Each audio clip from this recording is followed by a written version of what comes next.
Hello, c'est HR, votre chroniqueur. Alors aujourd'hui, je vais vous parler d'une série que j'ai découverte sur Apple TV+. J'étais complètement passé à côté de cette série, donc forcément je l'ai vu avec du retard, mais je l'ai pleinement appréciée. C'est une série adaptée de Stephen King. Cette série se nomme Les Story. J'ai très apprécié cette série, je vais vous dire pourquoi. Let's go. Je suis en plein traquenard. Comment ça, un traquenard? Un jeu de piste que Scott et son frère avaient inventé, une chasse au trésor. Madame London, il fallait que je vienne en personne pour essayer encore une fois. Ces œuvres non publiées, ces papiers doivent être rassemblés. Il faut les examiner. Il est hors de question que vous voyiez ces papiers. Elle refuse de me les donner. Je récupérerai ces papiers pour vous. Scott London, ses livres m'ont changé. You tell me what's wrong with me. Il est parti. Il arrête pas de me pousser. Vers quoi?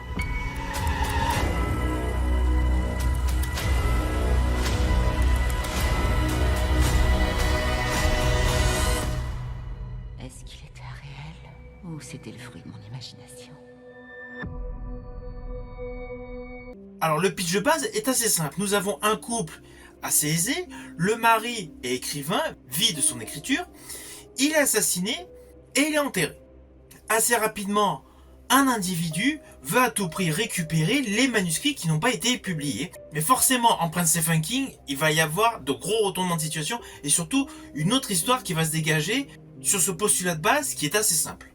Alors je tiens à vous préciser que lorsqu'on regarde tranquillement le générique, en restant concentré donc sur le générique, on peut s'apercevoir qu'il y a pas mal d'indices par rapport à l'ensemble de la série.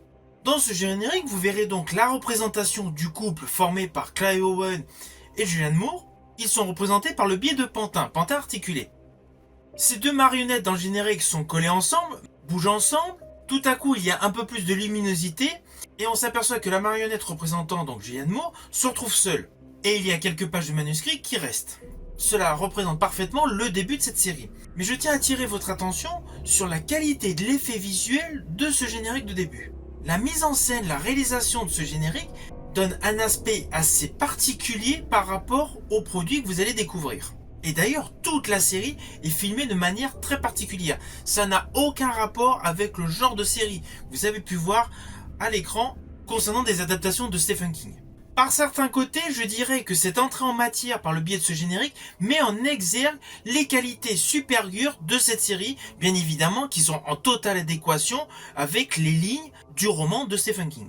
Alors vous allez découvrir au fur et à mesure de la série qu'il y a de nombreux arcs narratifs qui se dégagent autour du décès donc du personnage interprété par Clive Owen, l'écrivain London. Il y a la folie d'Amanda, la sœur donc de London, qui est complètement rentrée sur elle-même. Elle joue un personnage totalement introverti, mais essentiellement bloqué psychologiquement. Au tout début de la série, on ne comprend pas pourquoi. Bien évidemment, vous allez le savoir, vous allez le découvrir au fil des épisodes. Il y a le psychopathe, moi je considère que c'est un psychopathe, Jim Dooley, qui est un fan totalement absorbé donc par les romans de Scott London. Il veut à tout prix récupérer par n'importe quel moyen donc les manuscrits que détient toujours donc l'épouse de London. Il y a le monde fictif, voire monde parallèle de Booyah Moon, avec une alchimie entre des couleurs très sombres et des couleurs ocre, rouge et une dominante bleutée, mais toujours avec un aspect de ténèbres. Et il y a différents personnages qui gravitent autour de l'interprète du coup principal de cette série, Julianne Moore. Alors oui, concernant le couple vedette, Julianne Moore, Clive Owen, vous allez tout de suite comprendre, même si vous le voyez mourir très rapidement, vous allez tout de suite voir qu'il y a des flashbacks nous permettant de le voir. Ainsi, Clive Owen et Julianne Moore sont bien durant toute la série. De ce fait, cette série est émaillée de nombreux flashbacks. Et c'est là que dans la mise en scène, il y a un côté surréaliste. Je dirais même, on est plus dans une réalisation qui se dégage du registre de David Lynch. L'ombre du réalisateur David Lynch semble planer totalement sur la totalité des épisodes de Les Story.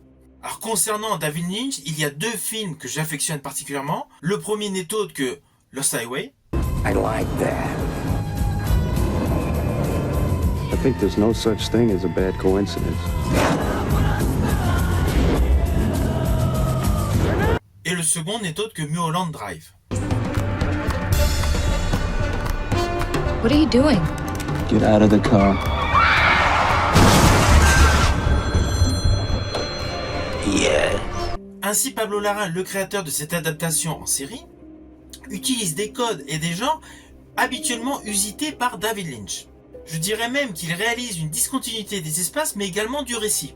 Et la manière dont est réalisé chacun des épisodes confère à l'ensemble une particularité, voire fantasmagorique, voire très étrange. Je pense notamment au monde parallèle, au monde mystique de Boyamoon.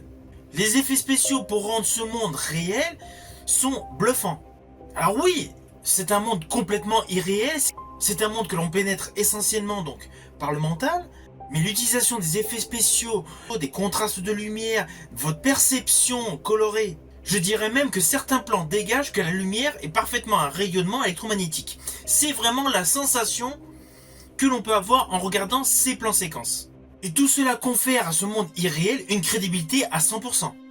Alors perso, je vous le dis d'entrée de jeu, je préfère les adaptations de Stephen King en format série, car selon moi cela rend plus de fidélité aux ouvrages de Stephen King. Cela n'empêche pas que j'adore pléthore de films adaptés des romans de Stephen King, mais j'estime que le format série permet d'introduire de nombreux détails qui disparaissent des fois pour un format de 2 heures au cinéma. Alors l'atout principal, c'est le couple interprété par Julianne Moore, Clive Owen, 2 acteurs excellents. Alors Julianne Moore a déjà joué dans des adaptations de Stephen King, mais alors pour la petite histoire, le premier rôle de la carrière cinématographique de Julianne Moore était pour une adaptation de Stephen King. C'était en 1990 pour le film Darkside. Stephen King, originator of Pet Sematary. Light, come forth.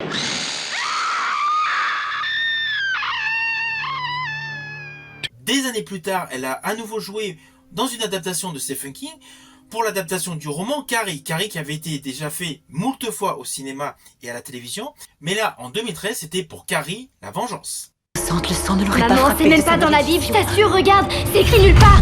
Il va aller dans ton placard et prier. Non. Prie. Non. Allez, prie ma petite. Prie, implore le pardon.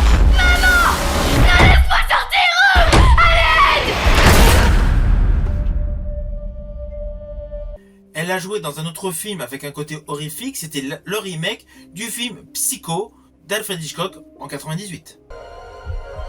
Alors moi personnellement, sur l'ensemble de sa filmographie, il y a 2 rôles que j'ai bien aimés de cette actrice. Son interprétation dans le film de Richard Donner aux côtés de Sylvester Stallone et Antonio Banderas, c'était en 1995 pour le film Assassins. Tried to kill you, buddy. That's not good. L'autre film où je l'ai particulièrement aimé son rôle, c'était dans le film Hannibal, réalisé par Ridley Scott. Hello. Is this Clarice? Oh, hello, Clarice.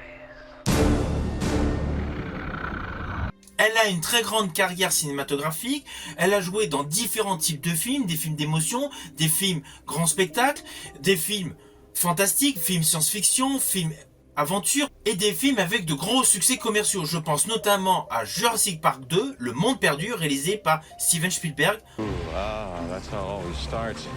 À ses côtés, nous retrouvons Clive Owen. Clive Owen qui est un très grand acteur. Il a une carrière très large qui se décompose entre le cinéma et la télévision. Personnellement, j'ai bien aimé son jeu dans Le Roi Arthur d'Antoine Fuqua.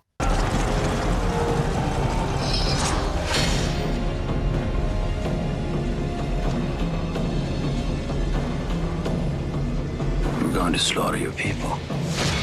Mark my face. It will be the last thing you see on this earth. J'ai également apprécié sa prestation dans Sin City aux côtés de Bruce Willis. Et selon moi, son meilleur rôle au cinéma fut sous la direction de Spike Lee aux côtés de Denzel Washington et Jodie Foster. C'était pour le film Inside Man. I meant precisely that. Change your entire program so the sooner that you stop being my problem, the better off you'll be.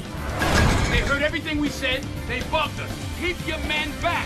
Inside Man. Dans les personnages qui entourent ce couple vedette, parmi les seconds rôles, nous retrouvons Jennifer Jason Leigh, qui avait joué jadis dans une adaptation d'un roman de Stephen King, c'était pour le film Dolores Claiborne. You honest to God don't remember, do you?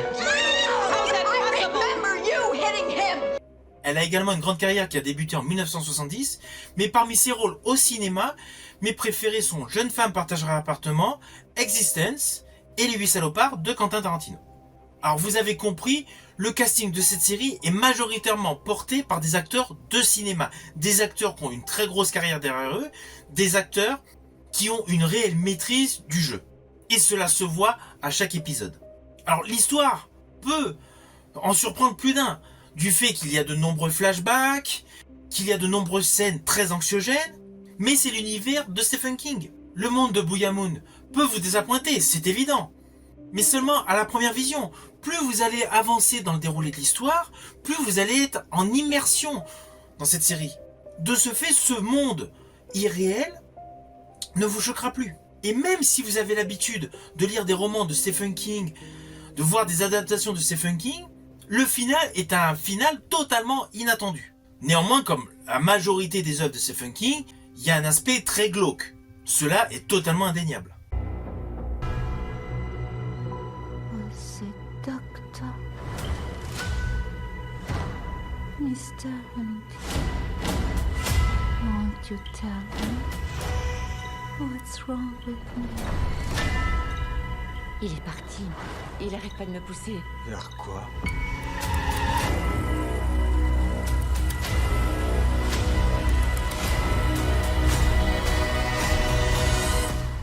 Alors au final, vous avez compris, j'ai apprécié cette adaptation du roman de Stephen King, Liz Story. J'estime que la création de Pablo Larraín est parfaite. Il a réussi à restituer l'ambiance du bouquin avec des effets de style visuels dignes d'un film de David Lynch. Associé à un couple vedette en parfaite adéquation avec les différentes lignes de script de cette série, cela confère à l'ensemble un atout principal qui va provoquer chez vous de l'intérêt à suivre d'épisode en épisode. C'est une série que vous pouvez trouver sur Apple TV+, vous pouvez ainsi donc la trouver en VOD, mais vous pouvez également l'obtenir en support physique par le biais de DVD ou Blu-ray. J'espère que ma chronique vous aura intéressé. Si tel est le cas, pensez à liker, à partager. Quant à moi, je vous dis à bientôt pour une prochaine chronique.